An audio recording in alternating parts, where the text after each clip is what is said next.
Kırgız'ın çıkan jigitlerin tozu olalı.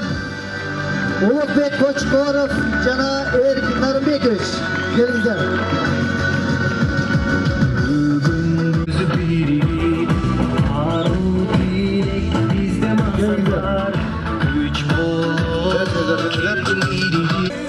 Kana gelingizler, hurmatlı mehmandar, joluguşubuzду баштайбыз. Бул жакадагы ушул Ташкөмүр шаарынан жогорку кеңештикке талапкер болгон бул жака чакырып алайын. Үмөталиев Расул Ахматович ага каяктасыз, келиңиз. Аксакал аталарыбыздан Жаныш ата, келиңиз. Жаныш атабыз барбы, келиңиз. Жаныш ата. Апалардан Үмүт эже. Үмүт эжебиз барбы, келиңиз. Жаныш ата, Үмүт эже. Жана жаштардын атынан Чыңгыз Урматалиевич, келиңиз. Барыбызбы гана, келиңиздер. Үмүт эже, келиңиз. Ырыс эже, Айдым эже, Жамил эже, келиңиздер. Урматтуу меймандар, ассаламу алейкум. Арыбаңыздар, карыбаңыздар, аман болуңуздар.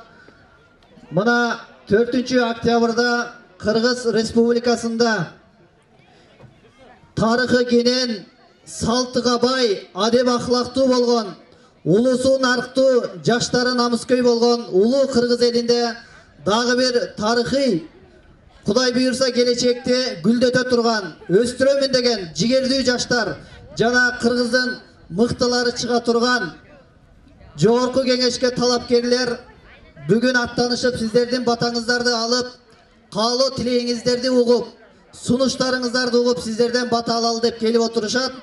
Анда эмесе жолугушубузду ачык деп жарыялайлы.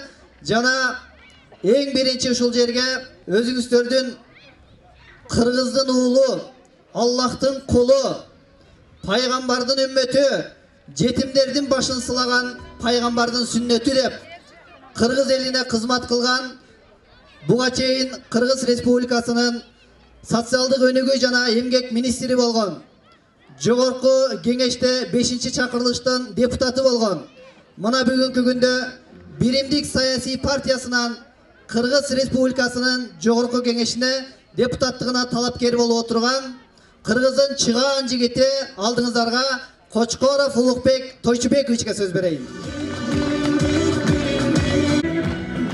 Assalamu alaikum, урматтуу Ташкөмүр шаарынын тургундары, урматтуу мекендештер. Мына шайлоодун шарапаты менен сиздер менен жолугуп атканыбызга аябай кубанычтамын. Жаратканыбыз Аллага чексиз шүгүрлөр болсун ушул күнгө жеткизгенге. Эми урматтуу туугандар, мына мен өзүм 36 жашымда, ушу мына Эрк Орозбаев деген өзүңүздөрдүн уулуңуздар, азыр 36 жашта.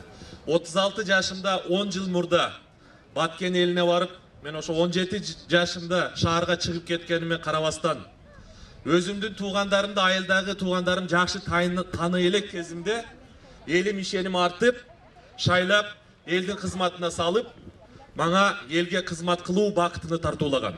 Себеби ар бир атуул, ар бир эр азамат өзүнүн бир аруу тилектери менен, максаттары менен жашайт. Ушу элиме кызмат кылсам, мамлекетиме пайдасы келсе экен деп. 5-чакырылышта 5 жыл депутат болдум. 2 жылдан бери министр болуп иштеп атам. Анын ортосунда президенттик шайлоого дагы аттанып, бирок тагдыр ушундай экен, бирок ушундай. Анан эми азыр бүгүнкү күндө социалдык тармактарда ушу мага дагы доомат коюп, же болбосо мени ушу Улукбек Кочкоровду да бир пенде экен, буга кызмат эле керек экен, бийликке сатылды деген ар кандай сөздөр бар. Ошого жооп катары мен жооп берип коеюн деп атам. Урматтуу туугандар, бизде бир эле мекенибиз бар. Эгерде ушу Кыргызстаныбыз четте туруп алып сын айтып, бири-бирибизди жамандап отурсак, Кыргызстаныбыз өнүгүп кетсе, анда бир жөн эле. Андай эмес да. Мына мен министр болуп 2 жылдан бери иштеп атам. Эртең октябрда 2 жыл болот.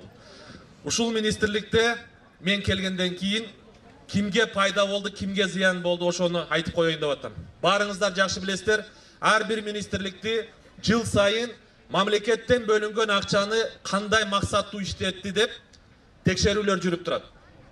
Ошол бизге келгенге чейинки акыркы 2 жылдагы эсептөө палатасынын справкасын карап көрсөк, 1 жылы 650 миллион bir жылы 1 миллиард сом дарексиз деп жазылып турат. Каяка кеткенин эч ким билбейт деген. Мына ошонун баарын ордуна коюп, биз келгенде 252 миң бала аз камсыз болгон үй бүлөлөрдүн балдары пособие алып келген болсо, 350 миңге чейин чыгардык ошону. Кошумча 100 миң баланы ай сайын 900 сомдон пособие менен камсыз кылдык.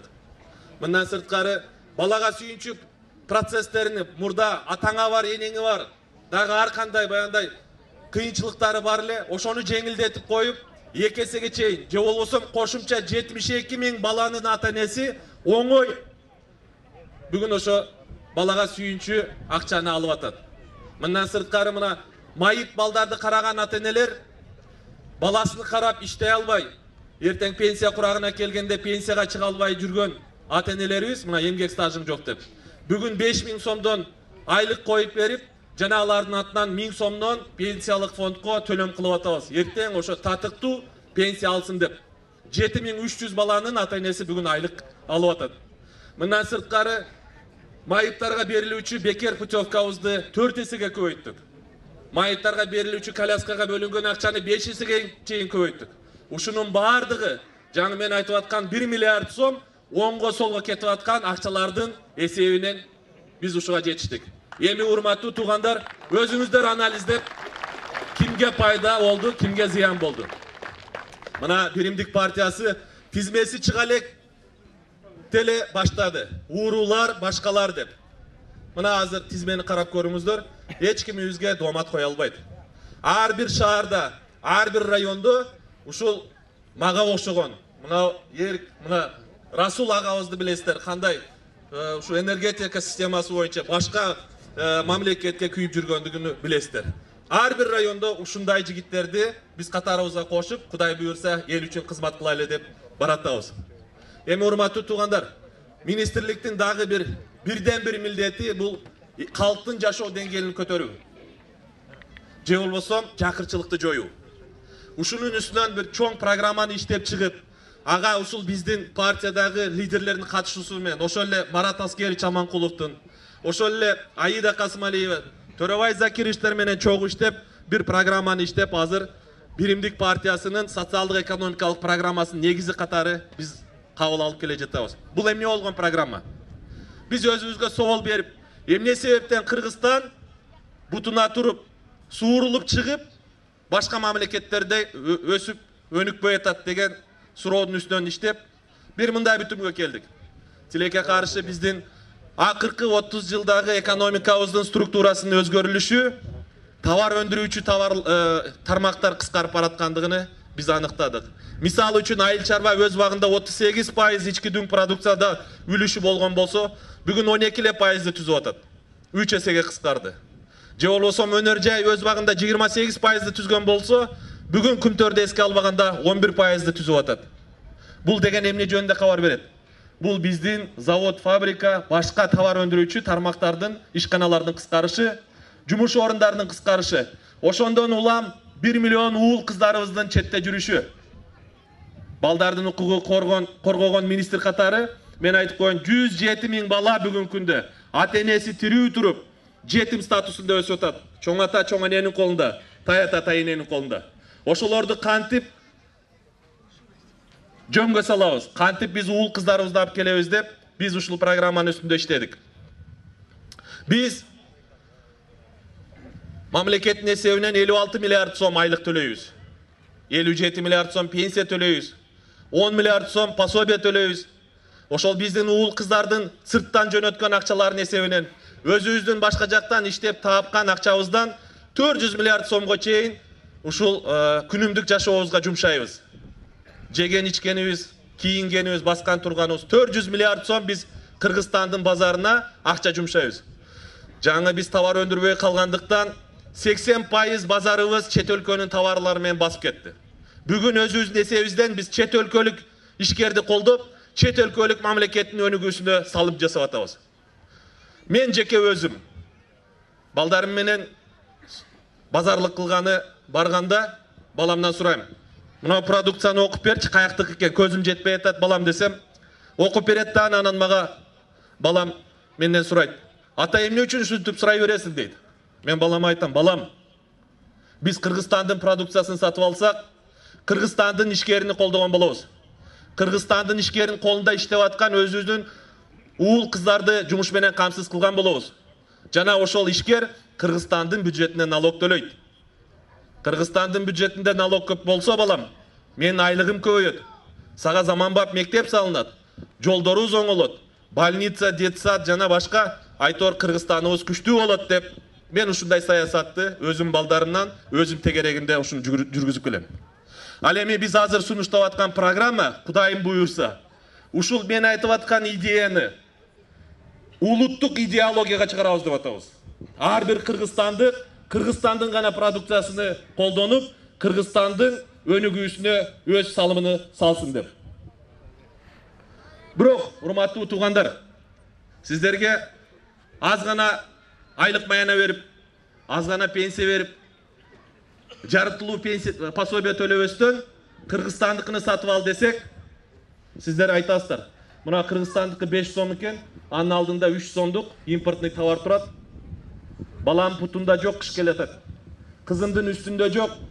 Көмүр алышым керек, светке төлөшүм керек, кредитим бар эле, кредитти төлөш керек. Кайсы бирине жеткирейин деп, сиздер арзан нерсени аласыздар. Жөн эле куруу биз ушул кыргызстандыктарды колдоёк десек, ал эффект бербейт. Ошондуктан биз Кудайым буйрса, биздин партиябызды колдоп берсеңиздер, биздин программабыз Кудайым буйрса ушу жогорку кеңештен кабыл алып, өкмөттүн аткаруусуна жиберилсе, анда биз 1 миллион жарандарыбыздын кирешесин көбөйтөлү деп атабыз. Бул мамлекеттик бюджеттен айлык алгандарга 3000 сомдон кошуп берип, пенсия пособие алгандарга 1000 сомдон кошуп берип, бирок ошол кошулган акча кайрадан эле чет өлкөлүк ишкерлерди колдоого жумшабастан, чет өлкөнүн экономикасыны өстүрүүгө салым кылбастан, жалаң гана Кыргызстандыкка иштесин деп атабыз. Ал үчүн биз атайын карточка ачып, социалдык банк карточкасы деп, ошол жака акчаны салып берели деп атабыз. Сиздер алып аткан пенсия пособие айлыктарга тийбейбиз, каалагандай иштетиңиздер.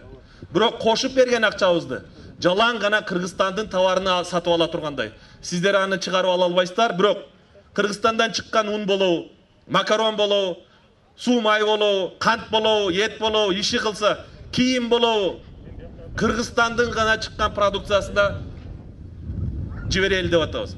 Биз эсептөөлөрдү жасап көрдүк. Эгерде Кыргызстандын чыгарган продукциясыга иштей турган болсо акча, 100 сом экономикага кошулган акча, 16 сом 70 тиын бизге налог менен кайтып келет, 5 сом 70 тиын соцфонд менен кайтып келет экен. Ал эми ошол акча системадан чыгып кетпей, бир банктын ичинде айлана турган болсо, 4-5 жолу айландырганга бир эле акчаны толук мүмкүнчүлүк бар. Ошондо 22%, 22,5%дан кайтара турган болсо, бул акча өз ордуна келе турган бир жылда ушундай схема менен иштетсек болот. Урматтуу туугандар, бул программанын үстүнөн биз 2 жылдан бери иштеп келебиз.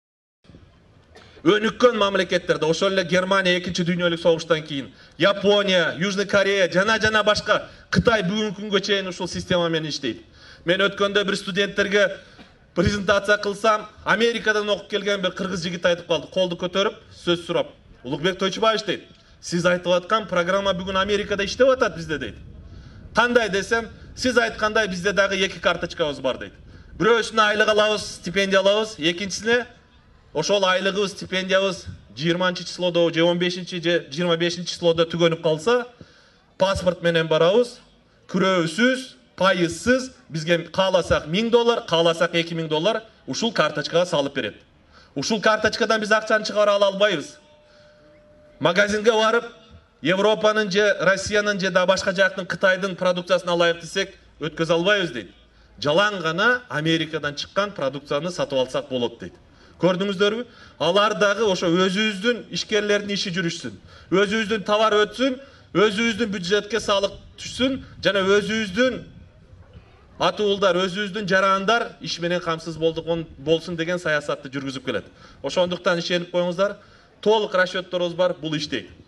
Эми урматтуу туугандар, мына акыркы 3-4 күндөн бери аябай ызычуу болуп, Евразияга кошобуз дегени бул бирөөгө баягы эгемендүүлүктөн баш тартабыз деген ар кандай бизге кара пиарлар башталды. Мен айтып коеюн, ушу Евразиялык тандоо демократиялык социализм дегенде биз эмнени түшүнүшүбүз керек? Кыргыз эли. Мына Кыргызда жакшы бир сөз бар. Алыскы туугандан жакынкы кошуна деп. Биз ошол океан аркасындагы мамлекеттер менен же Батыш Европа менен жакшы болуп, ошолор менен соода саттык кылабыз десек, кошуналарыбыз границасын жаап койсо, мына көрдүк, 10-20 километрге чейин фураларыбыз тизилип, эч жака чыга албай отуруп калдык. Ошондуктан экономикалык мамилелерди кошуналар менен ушул Евразия чөлкөмүндөгү элдер менен кылайлы. Союз учурунда дагы бардык экономикалык мамилелерибиз ушул өлкөлөр менен болгон. Ошондуктан ушул мамлекеттерге багытталган экономикалык саясатты жүргүзсөк биринчиден.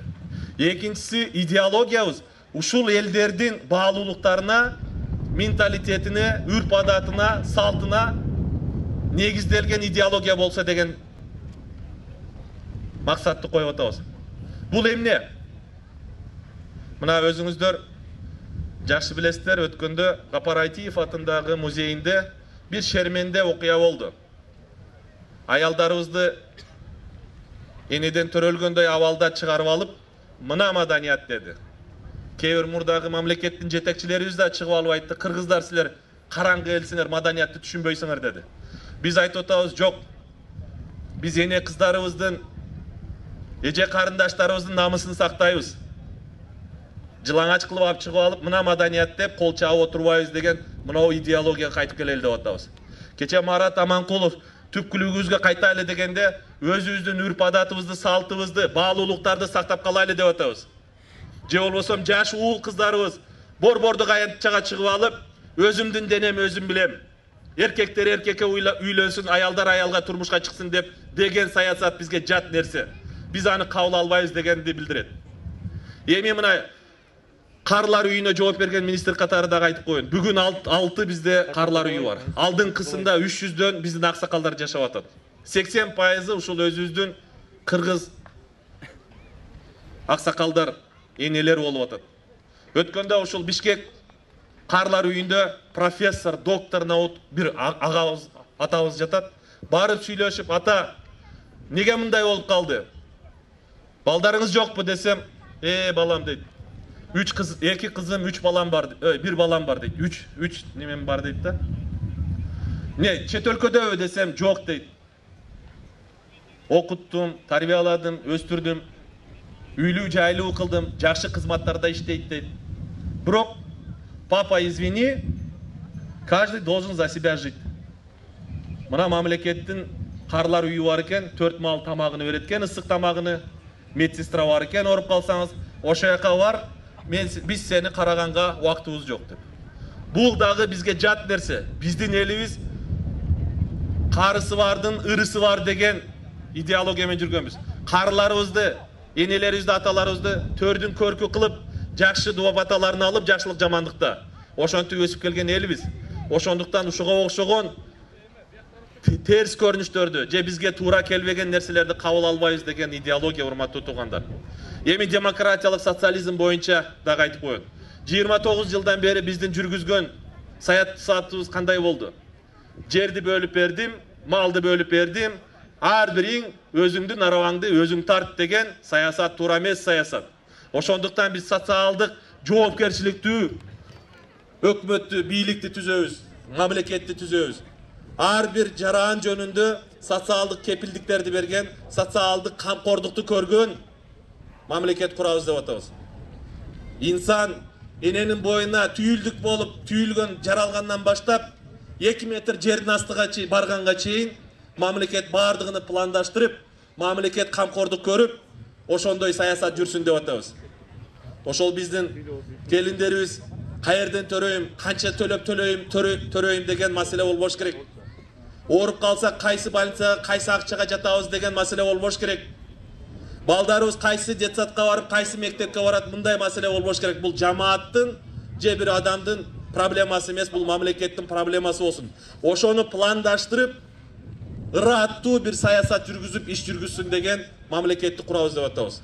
Мындан сырткары, мына өзүңүздөр жакшы билесиздер, институт бүткөндөн кийин мурда Союз учурунда диплом менен кошо направление берет эле. Мына жерге барып, мынанча айлыкка иштейсиң деп. Бүгін тилекке қаршы. Бұл ошол бүткөн студент баланын жана ата-эненин проблемасы болуп калды. Биз айтайык дегенибиз, мамлекет мындан кийин эми пландуу иш-чараларды жүргүзүш керек.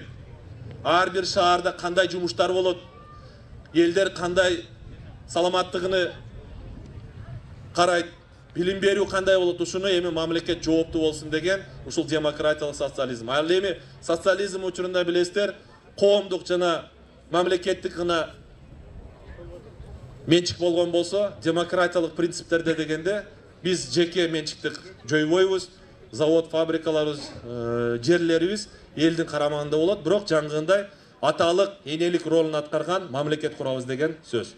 Эми урматтуу туугандар, 4 октябрда тагдыр чечүүчү күн.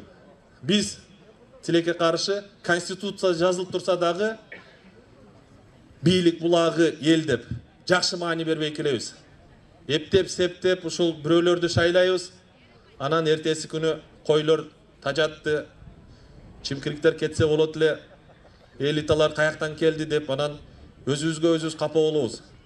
Эгерде биз ушу 4 октябрда туура тандоо кылсак, 1000 сом, 2000 сомго алданбасак, Кудайым буйрса эртең ошол келген депутаттар ак ниет кызмат кылып, элге өзүнүн кызматын арнашат. Өзүңүздөр жакшы билесиздер. 4 октябрда гана бир күнү сиздер 5 жылда бир жолу булак боло аласыздар, жаңы мен айткандай, бийликтин булагы. Андан кийин 5 октябрда булактын көзү жабылат. Дагы 5 жылга биз ошол эми жүрө беребиз. Ошол биздин атыбыздан жогорку кеңештин депутаттары чечим кабыл алат. Өкмөт башчыны баш кылып, бардык министрлерди ошол депутаттар шайлайт. Сотторду, башкы прокурорду, эсептөө палатасынын аудиторлерини, Улуттук банк, жана башка бардык эл үчүн кызмат кыла турган адамдарды ошолор шайлайт. Анан биз депутаттарды өзүбүз коррупцияга берилип, 5-10 сом акчага шайласак, эртең алар ошо акчасын ордуну калыбына келтирүү боюнча кызмат кылышат. Элди жүдөтөт ошол акча менен келген адамдар. Мен мактанып атпайм азыр. 1 миллиард сом мына уурдалган акчаларды элге ырыскысын кайтардык деп. Эмне себептен? Себеби мен акча берип келген жокмун. Мен президенттикке шайлоого барганда бардык күчтүү оппоненттерден сунуш келген. Бардыгы менен жолугуп сүйлөшкөм. Улукбек бир команда болойлук деп. Бирок мен өзүмдүн узак жолум бар, ошонун биринчи кадамдарымды бүгүн башташым керек деп мен шайлоого баргам. Анан эч кимден үмүт этпей үйдөн жаткан жерден мени чакырышып кызматка коюшту. Улукбек сен дагы эл үчүн кызмат кылам деген жигиттерденсиң. Ишенебиз, тартып бер деп. Мына 2 жыл иштедик. Анан ушундай жыйынтыктарга жетиштик. Акча бербегендигим үчүн, ошол мага ишеним артып, өздөрү койгон үчүн, чуркабагандыгым үчүн мына ак ниет кызмат кылдык. Мен эмнени айтмакчымын? Биз дагы Кудай буйрса, мына ушу жаш жигитиңиздер турат, мына Расул акебиз турат, дагы башка жакшы жигиттер биздин катарыбызда бар. Мына 36 жашта деп мен бекер айткан жокмун. Кудайым буйрса, ушул биздин инибизден да келечекте ушу бизге окшоп элге кызмат кылган, сиздерге кызмат кылган чыгаан уулдар чыгат деп мен толук ишенип кетем. Ошондуктан биздин программаны колдоп, Биримдик партиясына добуш бериңиздер. Сөзсүз түрдө Кудай буйрса жакшы өзгөрүүлөр болот.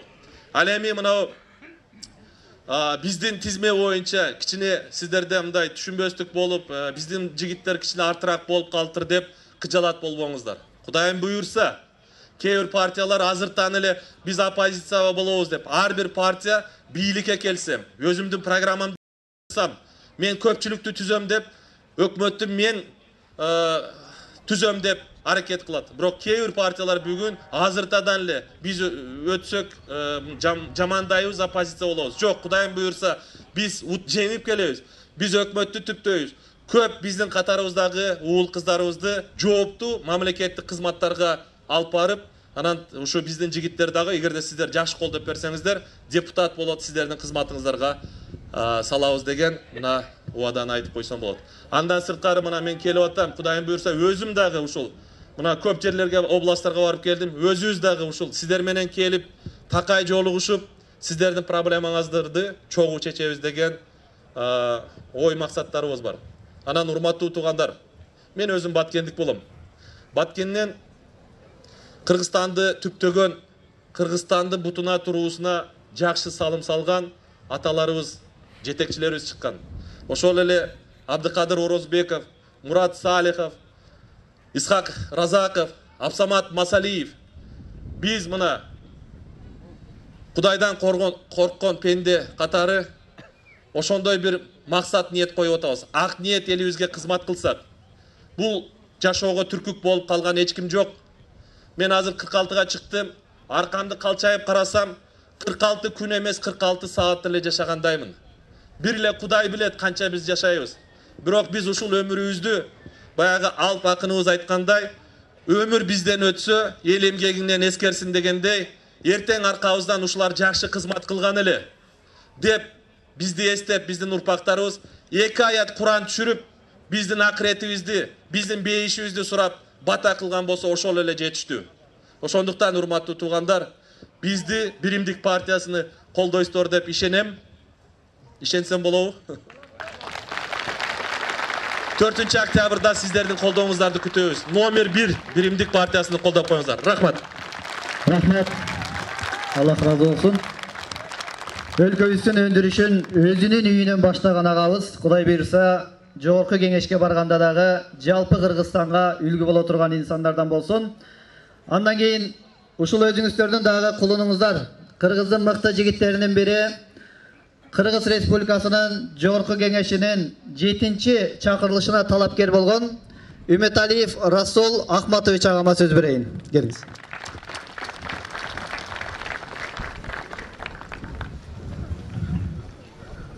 Ассаламу алейкум. Урматтуу ташкөмүрттөр, урматтуу туугандар, урматтуу кенчилер, урматтуу шахтерлор, урматтуу шайлоочулар. Мына биринчи рядда мен акелерим, эжелерим, укелерим, карындаштарым турат. Мына Сатанеке отурат. Атамбек Аксакал отурат. Но Бакасаке отурат мына. Şu kişiler men еңбектенемін. Бұл кişilerмен мен сыймықтанам. Не дегенде бұл шахтер шары, Ташкөмір. Бұл біздің шарымыз 100 жыл, бір қылым мұрын түптелген. Біздің атабыздар қолымен көмірді қазып, төге жүктеп, нарындан өтіп, ұшқорған намаңға көмір сатып, терекшілік қылған. Еме айда тұрған нерсе, урматтуу Ташкөмүрттөр. Эмне үчүн мен Биримдик партияны тандадым? Не дегенде мен башка шаарларда, аймактар кыдырсам, мага бардык суроо берип атат. Расул Ахматович, сиз 20 жыл апайсы жүрдүңүз, эмне үчүн бийлик партия келдиңиз деп атат. Мен бул Биримдик партияны бийлик партия деп эсептебейм. Биринчи себеп, не дегенде бул партия демократиялык социализм. Экинчиден Евразиялык тандоо. Үчүнчү, булар менден бир тиын алган жок, бир тиын талап кылган жок. Мына куттуу жерде турабыз, Кудайда үстүбүздө Кудай турат. Анан айтып отурган нерсе, бул тизмени карап, Улуубек Кочкоров, Төрөбөй Закиров, Акылбек Жаманкулов, Айда Касымалиеваны көрүп, мен бул партияга киргенге, булар мен иш апарганга чечим кабыл алдым. Анан айтып отурган, мен кайта талап кылып, буларга өзүмдүн өзгөчө шарттарды койдум. Мен айттым, мен айтып аткан концепция, стратегия, ой пикир, көз карашты мен өзгөртпөйм мен. Ошо айтканды бийликти сындаган сындап айта берем деп. Эмне үчүн демократиялык социализм? 29 жылдан бери биздин коомубуз, биздин мамлекетибизде бай менен кембагал айырмасы чоң болуп кетти. Социализм дегенде бул ошо атайын салык менен, башка чаралар менен ошо карапайым элин пенсионерлердин социалдык жагынан коргоо и колдоо. Ошо программа менен, ошо концепция менен, ошо социалдык жагында мага жакты. Анан айтып өткөн нерсе, мына биздин ата-бабабыздар көп жылдан бери электроэнергиянын баасын көтөрүп жүргөн. Не дегенде Токтогул район жазы кечи Каракөлдө 150 киловатт, 300 киловаттка чейин 8 тыйындан 1 киловаттка төлөйт. Бул маселени көптөн бери көтөрүп атабыз, бул маселени Кудай кааласа көтөрөбүз. Не дегенде биз могу ГЭСтердин арасында жашап, биз арзан төлөш керекбиз. Ошону бул маселени көтөрөбүз. Анан могу таш көмүр бул шахтердин шаары. Бул маселе мен коюп жүрөм, ида коюп жүрөм. Не дегенде мен сунушум таш көмүрдөн 200 000 тонна көмүр тез Бишкекке, Карабалта Бишкекке алсын деп мен талап коюп атам. Не дегенде мен ачык айтып коем. Ошо 8 жылдан бери таш көмүрдүн эч ким алган эмес. Ошо мен аракет кылып, но бүгүнкү күндө 60 000 тонна таш көмүр алып атат. Бирок 60 000 тоннаны бул тегене Султан Гапаровдун караштуу тегенеле ташып атат. Мен ага каршы чыгып атам. Не дегенде бу жерде могу биздин жаш балдарыбыздын иши жок, көмүр казып атат. Көмүр майда көмүрдү сата албай кыйналып атат. Ошо майда көмүрдү Карабалтага теске ташыган деген биз шарт түзүп бериш керекбиз. Ошон үчүн мен талап коюп атам, 200 000 көтөрөбүз таш көмүрдөн. 200 000ди 20га бөлүп 10 000ден тендер жайралап, ошондо чаканышкалардын балдар деле түшүнүп болуш керек. 5-10 000 бөлүп берсек, ошо чаканышкалар ошо көмүрдү казып, теске тапшырып, тиричилигин кылат. Ошондой мен талап коюп атам. Анан айтып аткан нерсе мынагы июнь айында президент Сооронбай Жээнбеков өзүнүн чечими менен, өзүнүн буйругу менен чоң маселени чечкенге аракет кылып атат. Ал айтты, Кыргызстанда кескин түрдө административ жергиликтүү реформа кылыш керек деп. Мен буну колдоп атам. Не дегенде мына таш көмүр шаарынын тургундары мал багайын десе жайыты жок. Жер казайын десе жери жок. Не дегенде жайыттар бардыгы Аксарайын өтүп кеткен. Көмүр өнөр жайдын байлыктары Аксыга өтүп кеткен. Наркыбет болсо тиги өзүңөр көрүп атасыңар. Нарындын наркыбети. Ошол жерде тиги ишкерлер иштейт. Кафелер бар. Ошолор салыкты болсо Нокен районуна тапшырып атат. Таш көмүргө болсо ошо алардын пенсиясын, алардын пособиясын таш көмүр шаар төлөп атат. Мен ойлойм бул туура эмес.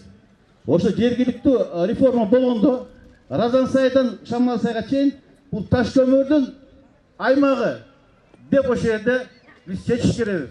Ошондо таш көмүр шаардын бюджети дагы мен ойлойм оңолот дагы, анан социалдык маселеге чечкенге де чоң шарттар пайда болот. Эми мындай да. Но биздин кулубубуз, биздин жигитибиз Эрк Орозбаев талапкерин депутатты коюп атат. Урматтуу туугандар, биз өзүбүздүн кулубубузду, өзүбүздүн жигитибизди колдообузда кимди колдойбуз? Башка жерден келет дагы, башка аймактан.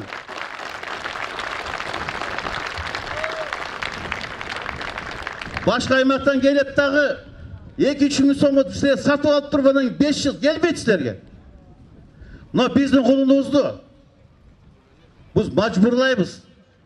Буларды талап кылабыз. Таш көмүрдүн элин, таш көмүр журтун өлгөлөрүн маселени чеч деп. Өлгөн балдар эч жака качпай кетет. Качпайт эч жака. Биздин арабызда жүрөт. Но Улукбек Кочкоров бул чындыгында эң мыкты инсан. Бұл премьер-министр болып тұрған татықты адам бұл. Не дегенде бұл кишини мен көп жылдан бері білем.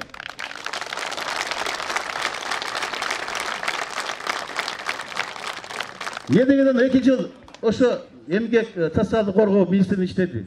Миллиард деген сомдорду урдалган жерден кайтып казына кайтарды. Бул чоң жетишкен.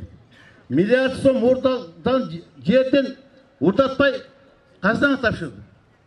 Анан булар ишемесек биз кимге ишенебиз?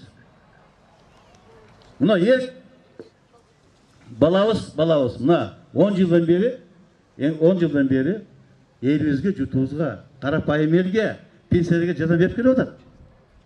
Мына кече күнү стадион куруп берди. Буга чоң рахмат. Не дегенде биз съезд өткөндө биз жаш балдарды аста койдук. Биз талашып тарткан жокпуз. Бир дегенде жаш балдар бул биздин келечегибиз. Бул бизге, элибизге, жутубузга кызмат кылган балдар. Биз четинде артына турдук биз. Биз буларга жардам берелик, көмөк бололук деп. Эми мына өзүңөр көрүп атасыңар, кээки лидер партиялардын казанга будайды тили менен куруп атат. Тили менен эле.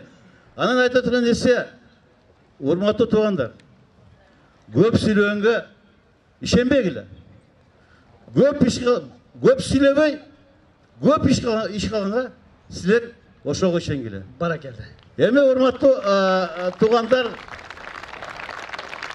мен да шахтердин баласымын. Мен атам дагы депутат болгон.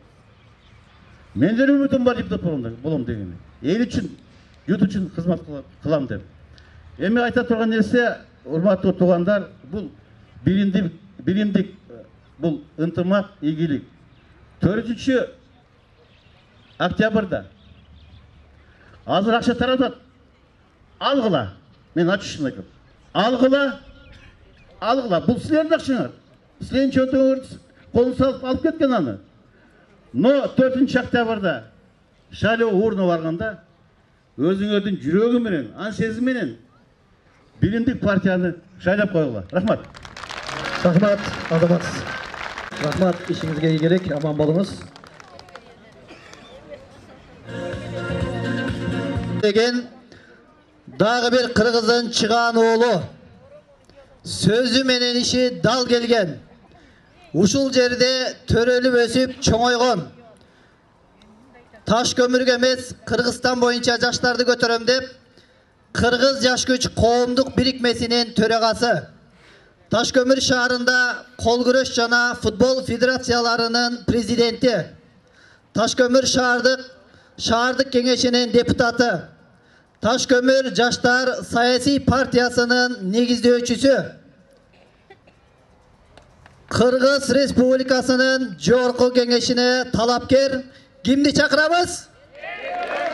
Орозбаев Эрк Нарымбекович, келиңиз. Баракелде. Азаматсыздар.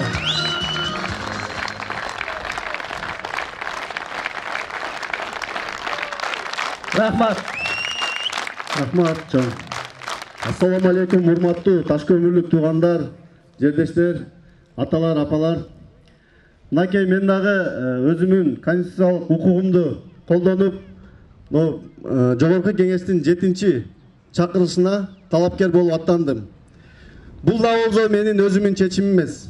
Жалпы биздин Ташкөмүрдүн жаштары, энелерибиз, аталарыбыз колдоп, Россияда жүргөн өзүбүздүн жердеш мигранттар колдоп, ушулга барып аттан биз дагы сени Кыргызстандын келечегине салым кошкон, Ташкөмүрдүн келечегине салым кошконуңду көрөйлү деп баталарын берип узатты эле, ушу аттанып жатам. Кудай кааласа, Аллах насип этсе 4 октябрда туура тандоо жасап, туура колдоп берсеңиздер, мен эң биринчи Кыргыз мамлекетине, анын катарында өзүбүздүн Ташкөмүргө кайдыгер карабай, колдон келишинче Аллах Таала ден соолук берип турса, кызматты кылабыз. Биз сизге буга чейин биз ишти кылып келе атабыз, дагы кылабыз, кыла беребиз. Эң биринчи сиздердин колдооңуздар керек.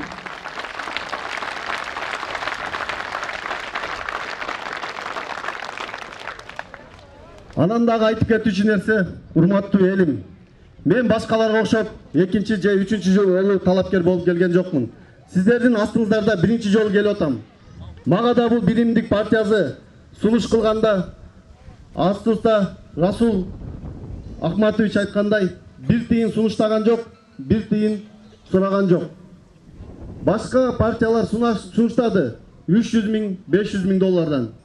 Бирок мен ага жүрөгүмдөгү Кудайдан корккон сезимим, аброюм, титим макулдук бербейт. Ал 60 миң элдин, 30 миң шайлоочунун тагдыры мен бүгүн ойношо албайм. Азыркы учурда көрүп атасыздар. Бул шайлоону бизнес катары колдонуп калгандар бар. Ушунун үстүнөн акча иштеп аткандар бар. Ошондуктан сиздерден суранып кетем. Ушул нерсеге алданбаңыздар. Биздин жаштардын келечегине балта чаппаңыздар.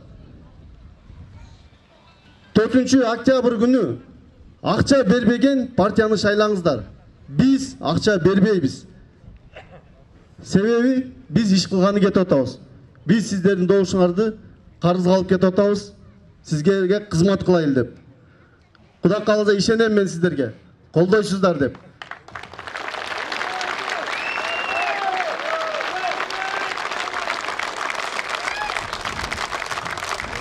Анан мынакей биздин акыркы 30 жылдык тарыхыбызды карасак, мен жогоруда Улукбек Тойчуевич, Расул Акматович айтып кетти, Кыргызстандагы анан биздин биримдик партиясынын программасын.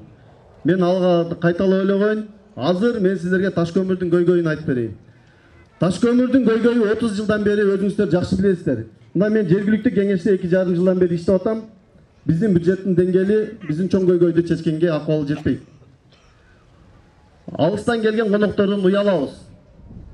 Кыргызстандагы эң чоң дарыянын жээгинде жашап туруп, күнүнө 1 саат 2 саат суу ичкен үйлөрүбүз бар. Туурабы? Ошон үчүн бул да бир эзибизге келип, ишеним көрсөтүп, туура шайлап бериңиздер.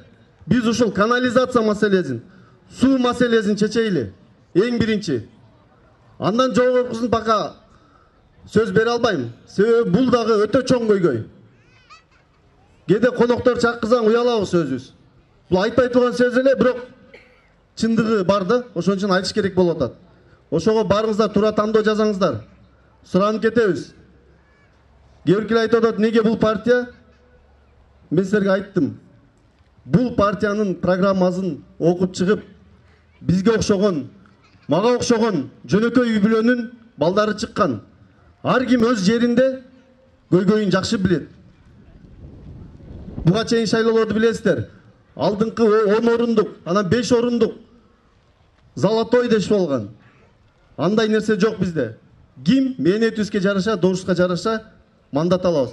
Эгер сиздер колдоп берсеңиздер, Кудай кааласа, биз дагы мандат алып, элибизге кызмат кылабыз. Атайын убактыңыздарды бөлүп, ушул бизге жолугушабыз деп келгениңиздерге терең ыраазычылык сиздерге. Кудай кааласа 4 октябрда биримдик партиясын номер 1-ди шайлап берет деп сиздерге терең ишенем. Рахмат. Рахмат, азаматчылык. Өзүнө кылбастан, өзүнүн үй бүлөсүнө кылбастан элге бардыгын ушу эне аталарга шаары кылалы деп барды түнү күнү жүгүрүп жүрүштү. Эми бизге урматтуу туугандар, бизге ушу балдар аттанып атса, ушу балдар дагы кызмат кылып берейин деп атса, дагы кыргыз элине кошулуп биригели деп атса, өзү биригип келишкен, дагы ошого кошулуп биригейин деп атса, биз эми эмнени каалашыбыз керек? Мен ойлон берди отургандар ага каршы эместир, бир ата эне дагы. Ушу балдарга эртең үндү кошуп, жанагы кээ бир келип мактанган жанагы айтып кетишти, жанагы жылдыр салып берем деген. Бекер ошо жака үндү коротпой, чогуу мына ушул жерде ушу балдарга бериши керек. Сизден сураныч. Анан бизде 12 миң 13 миң эл бар. Ошо 12 миң 13 миң элдин ушул жерде отурган ата энелер жарымынан көбүн бербесек, эртең ким экенибиз дагы билинип калат. Анар эзиңерде болсун, мен просто эстетип коеюн. Биз 5-6 миң когузду жөн эле беришибиз керек эгер ашып кетпесе. Ошондуктан ар бириңер үйүңөрдө туугандар, балабыз үчүн деген, кызыбыз үчүн деген, эл үчүн деп жүргөн балдарга көкіректі, жүректі таза қармап, жүректі таза соғып, Алла сіздерді қолдап, ертең 4 октябрь күні ушу балдар bir 7-8 мың голос албаса, біздің жерде бірге жүргеніміз, бірге ынтымағыбыз, ел үшін қылғанымыз, жер үшін қылғанымыз жақсы болбай қалады да сұранып сіздерден.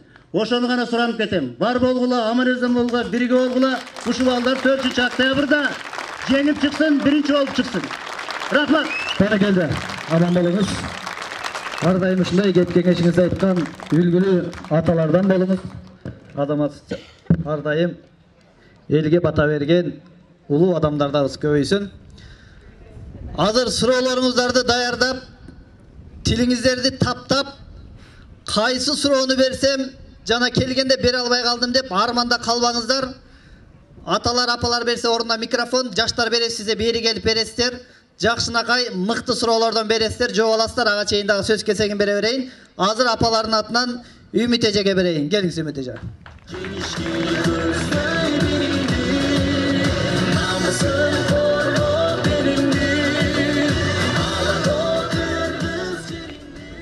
Кагылып кетейин. Таш көмүрдүн ысыгына, шамалына, суусу жок акырап турган жерине бардыгына чыдаган биздин азамат таш көмүрлүктөр азаматсыңар. Бары жогуна бардыгына ыраазы болуп чыдай келебиз. Мына ушундай мезгилде, кыйын мезгилде дайым жардам берип жаткан биздин эрктей жаш жигитибиз жалындаган жаштыгы менен, өзүнүн акыл эси менен жаштарды башкарып, Москвадагы малдарыбыз орус, кыргыз өзөгүнө карабастан ынтымакка чакырып, ушул жердеги жаштардын бардыгын ынтымакка чакырып аткан. Демек жүрөгүндө жалы бар. Жүрөгүндө жалы бар. Эл үчүн эмгек кылам деген биздин жаш ушу балабыз, неберебиз, менин, например, окуучум, эрикти биз дайым колдошубуз керек. Колдойбузбу? Колдойбуз. Мына ушул эрикти колдойбуз деп келген биздин Улукбекке рахмат. Эми кичүү экенсиң кагылан, отчествоңду таппай калдым. Жакшынын шарапаты, жамандын кесепети деген сөз бар.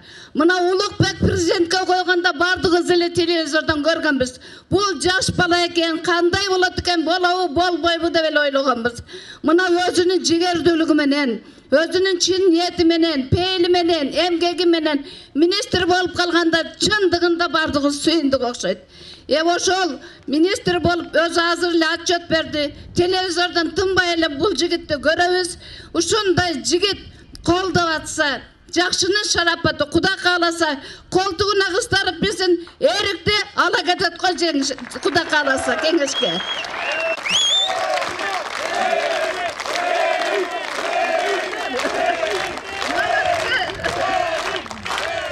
Рахмат, рахмат.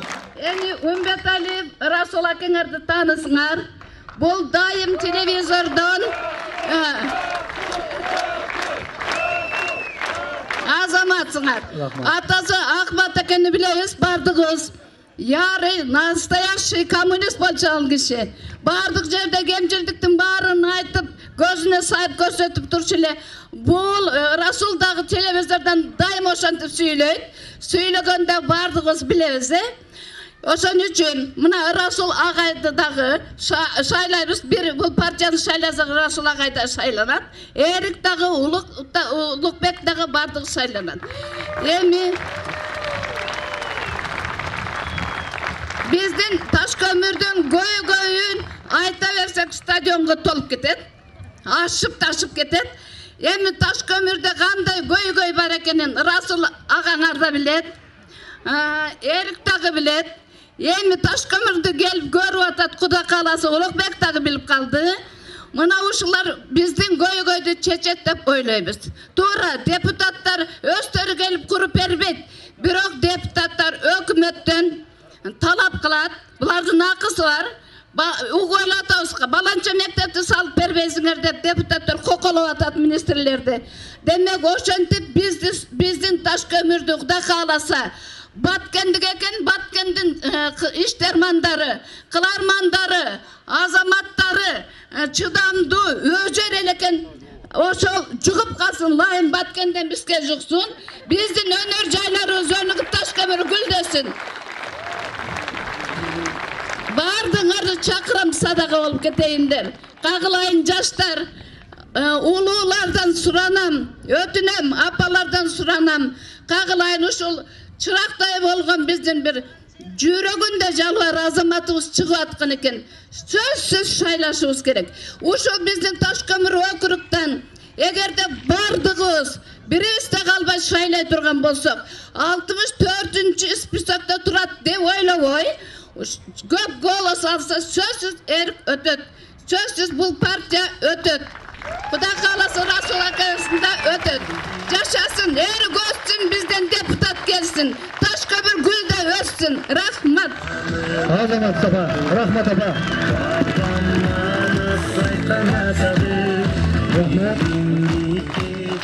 Коя Сарай апабызга дагы жакшы сонун сөздөрдү айтты. Апабыз аман болсун. Апа, Үмүт апа, 80 жашка барганда селкидей ойноп күлүңүз. 90 жашка барганда тоонун гүлүн териңиз. 100төн 110ду көздөй жөнөңүз. Кылымдан келген кыргызга ошондо бир кыран манасты бешке бөлөңүз. Рахмат, аман болуңуз, бар болуңуз. Рахмат, талапкерлер, отуруп орун алыңыздар. Азыркы сөз кезеги мына ушул улуулардын артынан өсүп келе жаткан дагы бир Ташкөмүрдүн кулуну өзүңүздөрдүн уулуңуздар. Ташкөмүр Жаштар саясий партиясынын координатору алдыңыздарга жаштардын атынан Чыңгыз Урматалиевичке сөз берейин.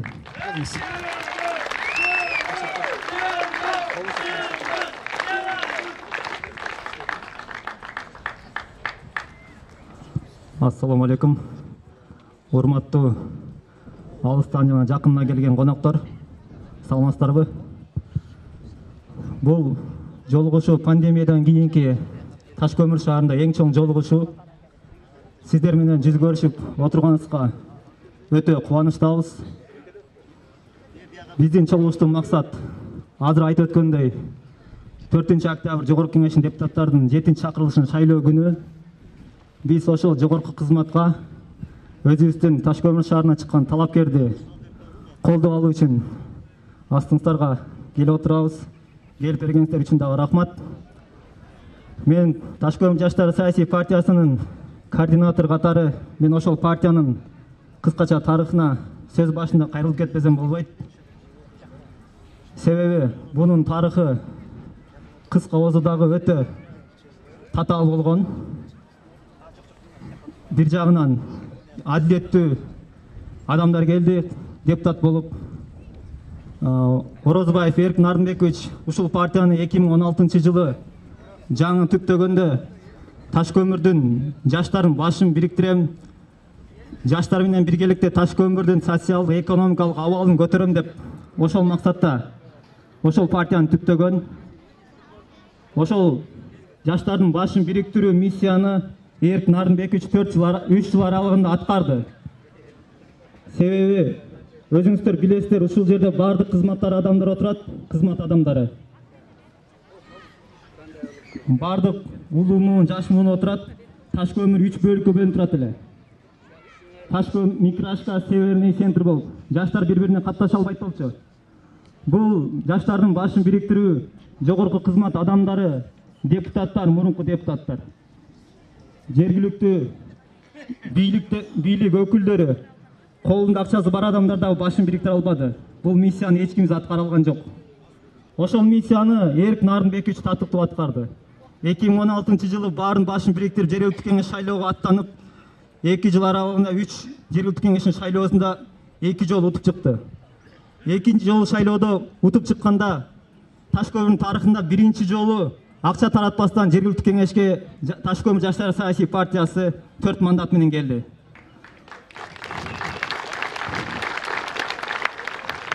Бул жерде бардыгы Эрк Нарынбековичтин командасы турат, күн түндө иштеген. Ошол команданын аркасында көптөгөн 4 жыл аралыгында көптөгөн ийгиликтерге жетиштик. Эми дагы айтып кете турган нерсе, Эрк Нарынбекович шайлоого аттанардан мурун Ташкөмүр Жаштар саясий партиясынын 4 жылдык отчетун берерде пандемия башталып кетип, отчет отчетту берүүгө мүмкүн болбой калды. Бирок ушул жерде аксакалдар, энелерибиз отурат. Биз ушу энелерибизге, аксакалдарга 4 жылдык отчетту берүүгө жетиштик. Эми Кудай буйруса шайлоо бүткөндөн кийин барыңыздарга ошол отчетту беребиз деген ойдобуз. Себеби ушул убакка чейин Ташкөмүрдө бир да партия элдин астына чыгып отчет берген эмес. Эрк Нарынбекович ошол талапты дагы киргизди депутаттарга. Жыл сайын отчет берип келди. Жоопкерчилиги бар. Өзүнүн позициясы бар. Өзүнүн көз карашы бар. Биз ошон үчүн Эрк Нарынбековичти жогорку кеңешке дайындашыбыз керек. Себеби 4 жылга берген убаданы Эрк Нарынбекович Ташкөмүр шаарында 2 жылда аткарып бүттү. Эрк Нарынбекович Ташкөмүр шаарында 2 жылда аткарган убаданы жогорку кеңешке барганда сиздердин алдыңызга кандай убада берсе, ошол 5 жылдык убакыт жетиштүү. Ошол убаданы аткара алат. Себеби Эрк Нарынбековичтин жанында жүргөн адам катары айта алам. Жүрөгүндө ыйманы бар, Кудайдан корккон адам. Бизге ошол нерсени өзү жетиштүү. Биз 30 жылдан бери жаш карыбыз дебей, жогорку кызматтарга татыктуу адамдарды шайлаганды үйрөнө албай койдук. Акчасына карап шайлап калдык. Билимине карабай калдык. Кийген кийимине, машинасына, урук тууганыбызга карап калдык. Кокту колот болуп, уруу болуп бөлүнүп кеттик. Биз ошонун кесепетинен мына бүгүнкү күндө жашап жатабыз. Биз жогорку кеңешке эң билими жогору адамдарды дайынап алууга милдеттүүбүз. Себеби 4 октябрда ар бириңиздер барып шайлоодо добушту берип атканда ойлонуңуздар. Мен ушул добушту берсем 5 жыл жогорку кеңеште менин атыма ким сүйлөйт деп. Ошол биздин атыбыздан сүйлөй турган адам керек. Ошол жогорку трибунада. Биздин азыркы шаардагы проблемалардын бардыгы жергиликтүү бюджеттин каражаты жетпейт. Бизге жогору жактан, өкмөт тарабынан, сырттан гранттар керек. Бизге ошол жерде өкүлүбүз болуш керек. Башка район шаарларды карап көрсөк, бардыгынын жогорку кеңеште депутаттары бар. Ошон үчүн маселелер чечилип жатат. Биздин башыбыз бирикпегендиктен депутатыбыз жок. Мен дагы айтып кетем, бул жерде ар кандай кызмат адамдары турат. Айланасында 5-6 адам үчүн иштей турган эмес, бүткүл кыргыз эли үчүн иштей турган адам дайындайлы. Азыр ар кандай партиялар келип акчаларын көтөрүп жүрөт. Кандидаты жок эле акча таратып жүрөт. Ошолордон алыс болуңуздар. 2000 сом, 3000 сом не деген акча? 2000 сом, 3000 сом берип атат деп да сүйүнүп жүрүшөт. Ушунча берет экен, биз ушул партияга добуш беребиз деп. Мал базарга барсаңыздарчы. 2 жылдык улактын баасы 4000 сом. Адамдын баасы малдан да төмөн түшүп кетти. Биз жок дегенде кийинки муундун, келечектин алдында өзүбүздүн Кудайдын алдында аброюбузду сактайлы. Абийибиздин алдында таза болойлу. Ошондо биз отурган төрдүн ээси болобуз, ошого татыктуу болобуз. Сөзүбүз өтүмдүү болот. Даражабыз көтөрүлөт. Ошондо бизди бирөө угат. Бара келди.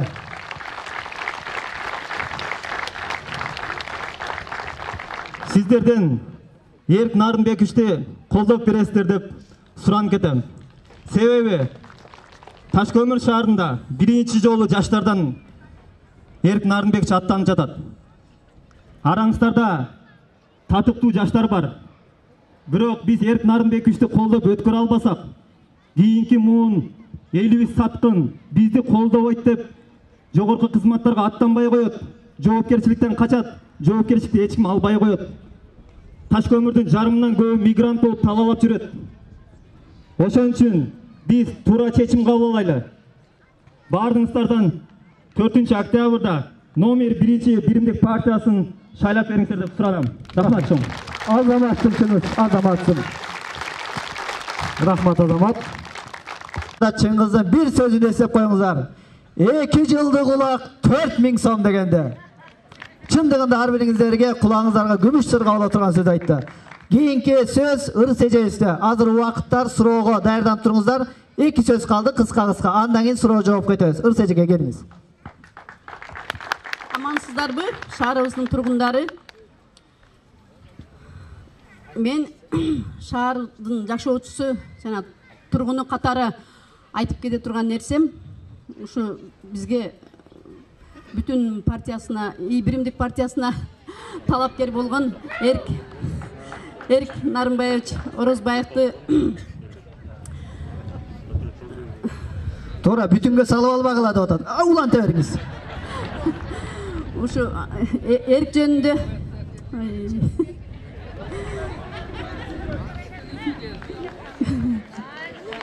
Кол чаап коюңуздар, баракелдим. Мындай биримдиктин фанаттары аз. Шайлоодун шылтоо менен ушу жолуктурган Аллага миң мерте чексиз шүгүрлөрдү келтирем. Ушу бүгүн шайлоодун шарапаты менен ушу күнгө жолугуп отурабыз.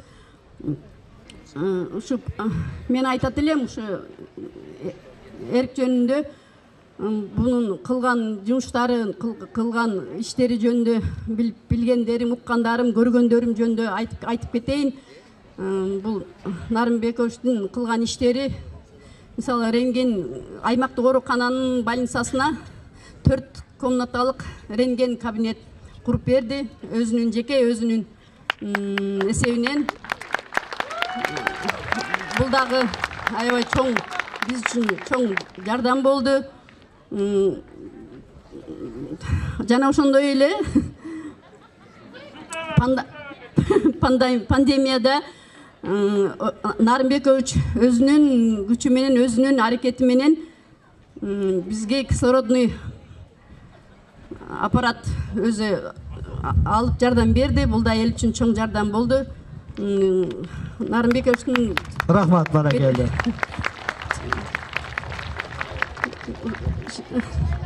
Рахмат эже. Мен сиздерден суранып кетет элем, ошол Биримдик партиясын шайлап, ушул өзүңүздүн кулунуңуздарды,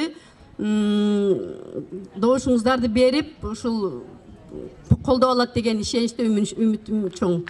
Баракелди эже. Рахмат. Сиздер эжемди толук укпай эле кол чаап күлө бериңиздер. Бүтүн турушубуз менен биримдикке салалы деди. Ошону толук укпай койдуңуздар да. Рахмат эжеке, аман болуңуз, бар болуңуз. Андан кийин дагы эжекебиз каалоо тилегин айтып койсун. Айдым эже, келиңиз.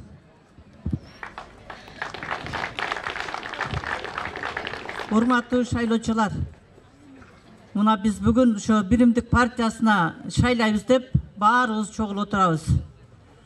Эрк балам жөнүндө мен бир-эки эле сөз айтып кетейин. Ошо пандемия учурунда кыргыз элине эмес, биздин Ташкөмүр элине аябай көп жардамдарын берди. Мынакей жаштарыбыз отурат. Мен 16-жылдан бери ушу балдар менен чоң иштешип келатам. Ушу жаштар менен. Ошондон бери мен Эркти тааныйм. Эне баладай болуп, жакшынакай болуп жүрөбүз. Майпалдарга 10-домдон 3 баланы иш менен камсыз кылып коюшту ушу жаштар. Эрк баш болуп.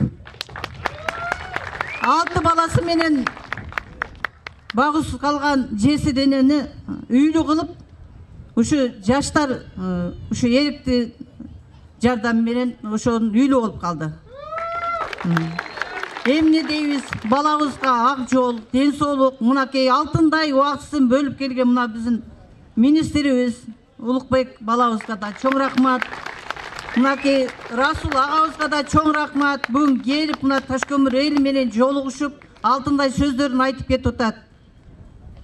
Урматтуу ата-энелер, бир туугандарым, келгиле, ушу Биримдик партиясын колдойлу, ушу Эрктей болгон балабызды шайлап алайлы.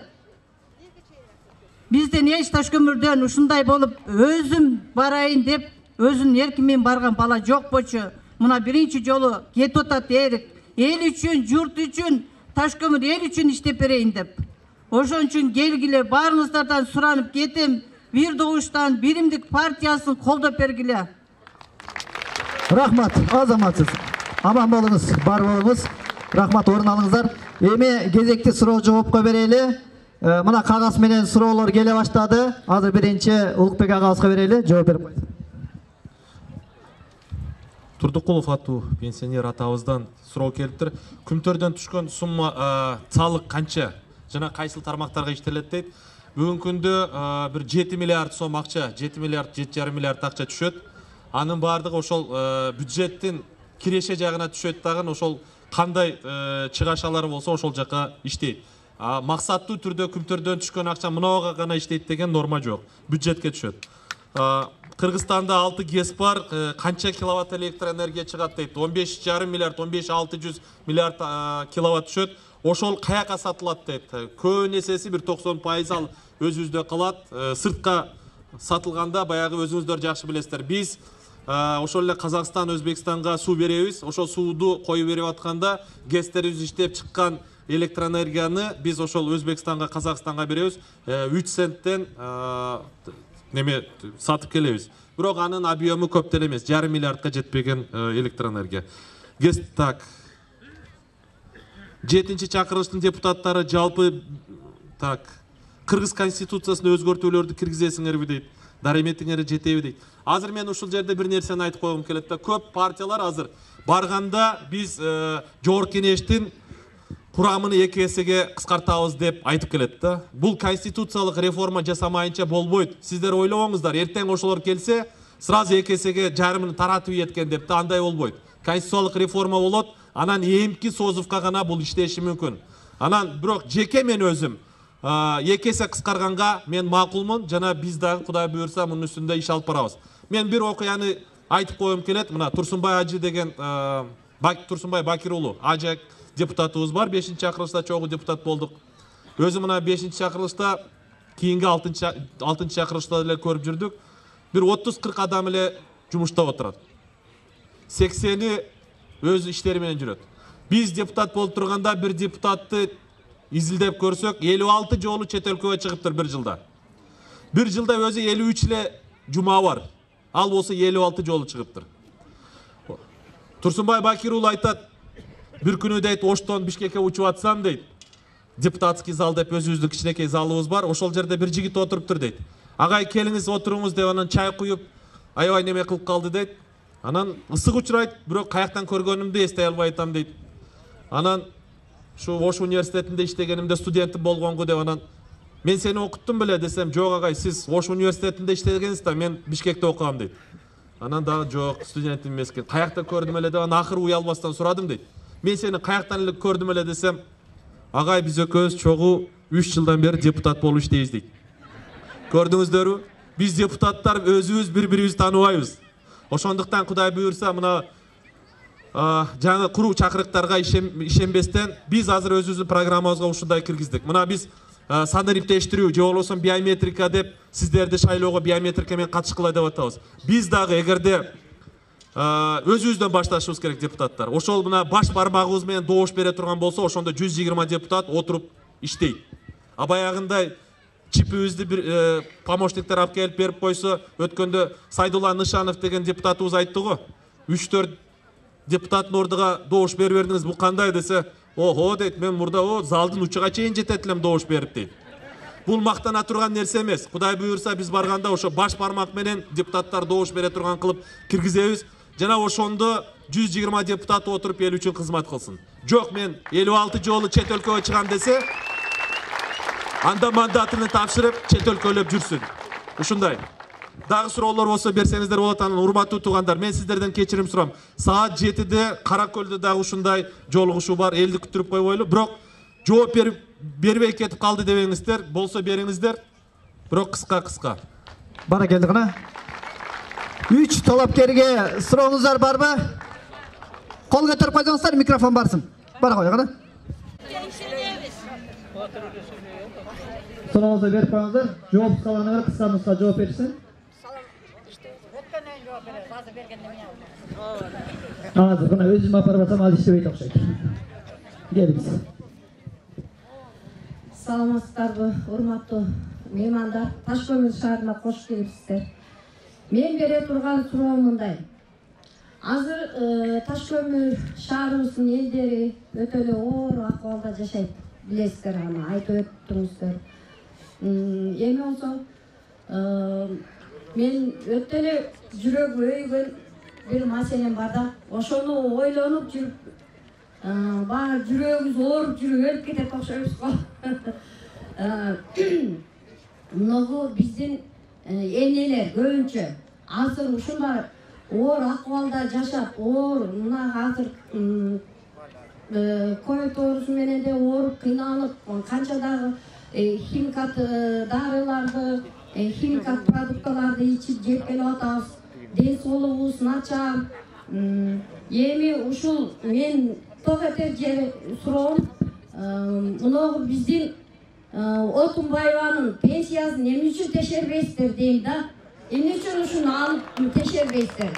Ошонун алып аткан 80-100 миңдик пенсиясын ушу окшогон бизди карап отурган, көзү жалтырап отурган энелердин пенсиясын эмне үчүн ушуларды жогору кыла албайсыздар дейм да. Азыр пенсияга чыгыш проблема. Эми Кудай кааласа ак жол сиздерге, ушу жогорку кеңешке депутат болуп калса, мына Эрик балама да айтайын.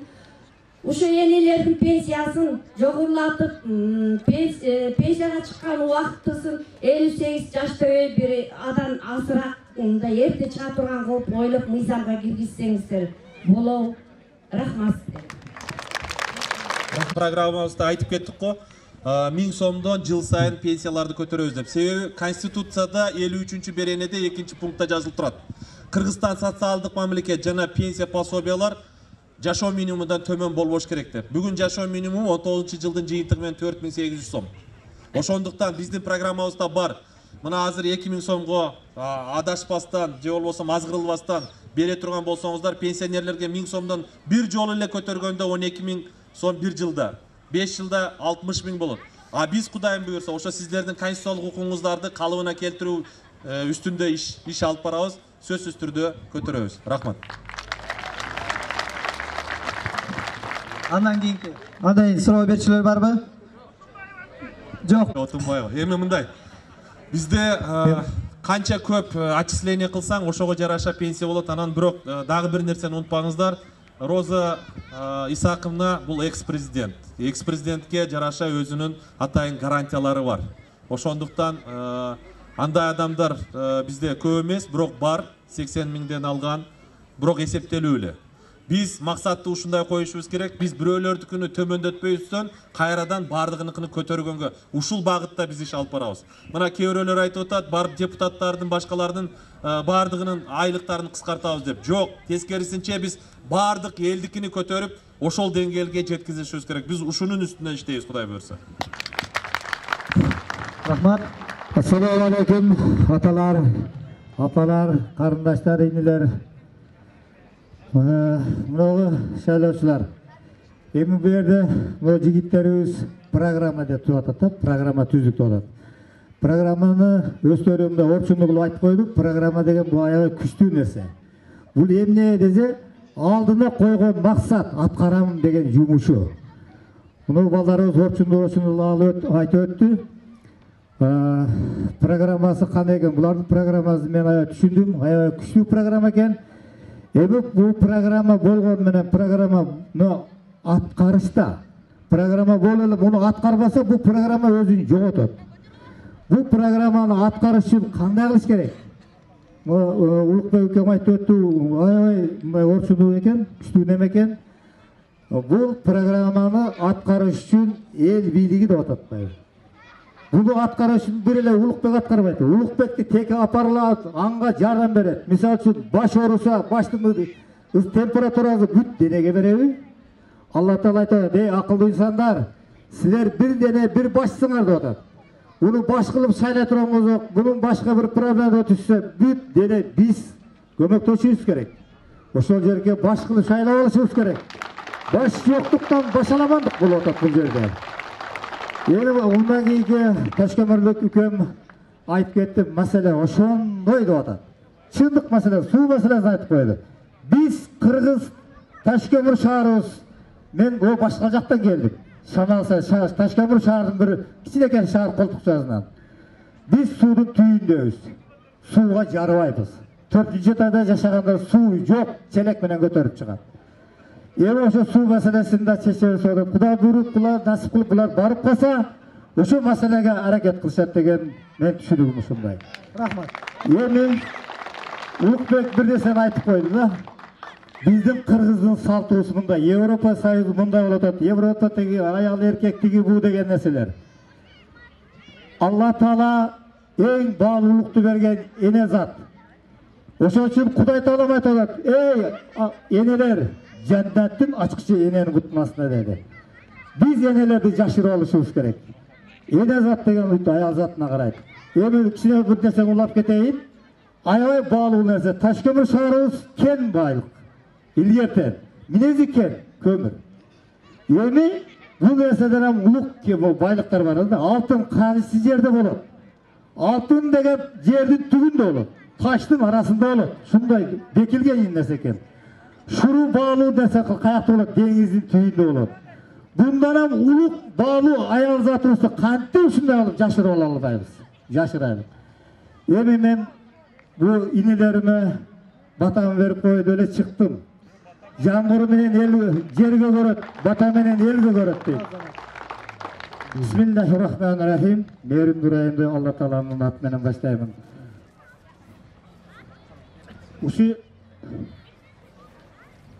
Uşu yaşlarımız geleceği keng bolsun. Aldığa koygan maksatlarına Allah Taala berekesini bersin. Allah Taala uşulardın hareketlerine bereke versin. Geleceği keng bolsun. Kırgız eli üstünün barın başın biriktirgen başçı boluşka Allah Taala ak yol versin. Allah'a. Rahmat. Endi бар аябай сурооңузду күтүп атканда жакшы каалоо тилегиңизге рахмат.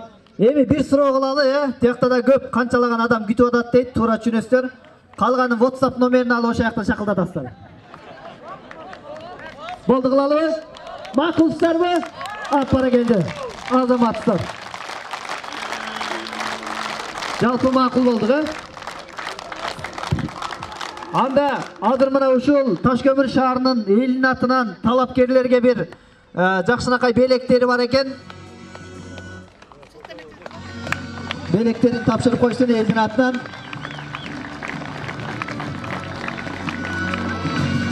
Андан кийин атабыз батайды. Бизге керек биримдик, келечекти түзүп бирип, аруу тилек бизде максат бар. Күч болуп келдим бирип, улалыны тактап куштулган, ураманы токтоп журтулган, бабамыз айткан азады, биримдикке чакырган уран,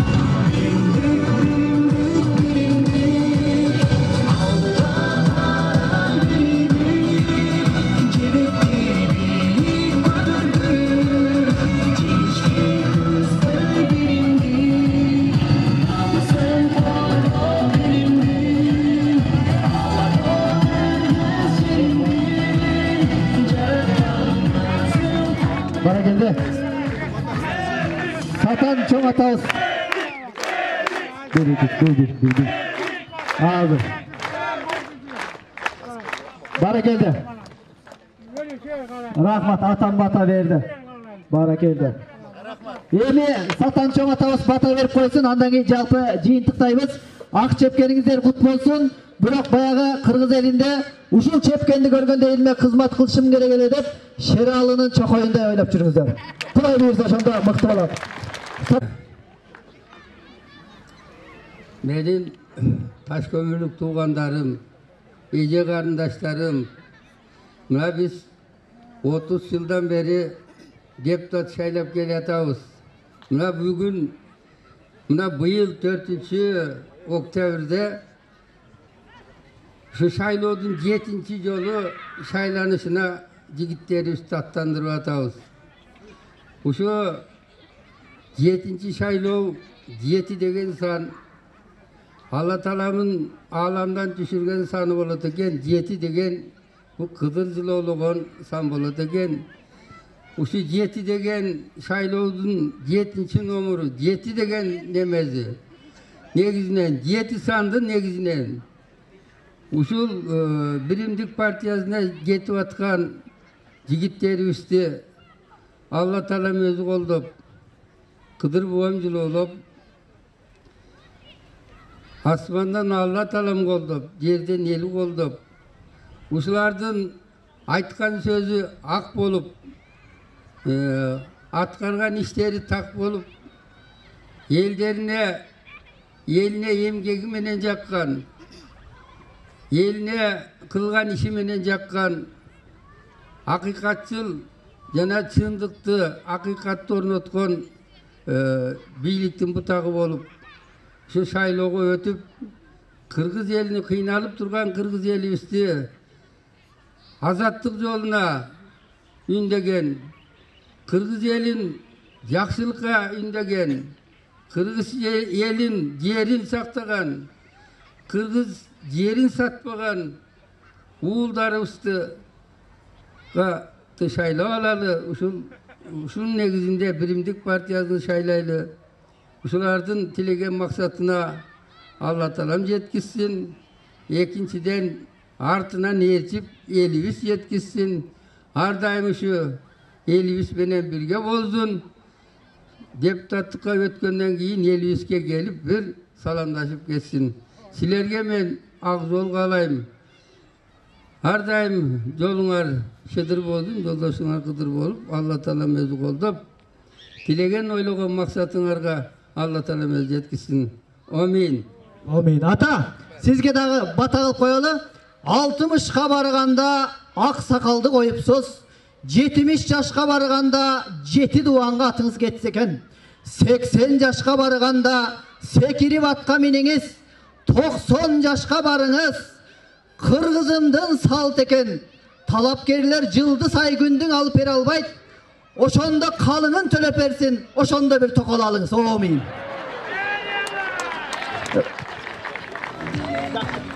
Ağayın tuğanlar da ek söz şu Yalpele Kırgızstan boyunca şaylanıp atkan deputatların arasında şu Ulukbek inibistey, Özüstin inibistey, yüreği taza, ilimi çoğun, el için kısmet kıla turgan baldar var. Uşularga dağı niyet kılıp keteyin, bir jakadan baş çıkarıp, bir yengden kol çıkarıp, bardığınlar şu peyli ak deputatlar birey bolup çoğulup alıp, Kırgızstan'da alga sürüyorken deputatlardan. Bara geldi atam. Rahmat. Amin. Atama. Rahmat. Aman malımızlar. 4. oktyabrda jengiş menen jolga çağız.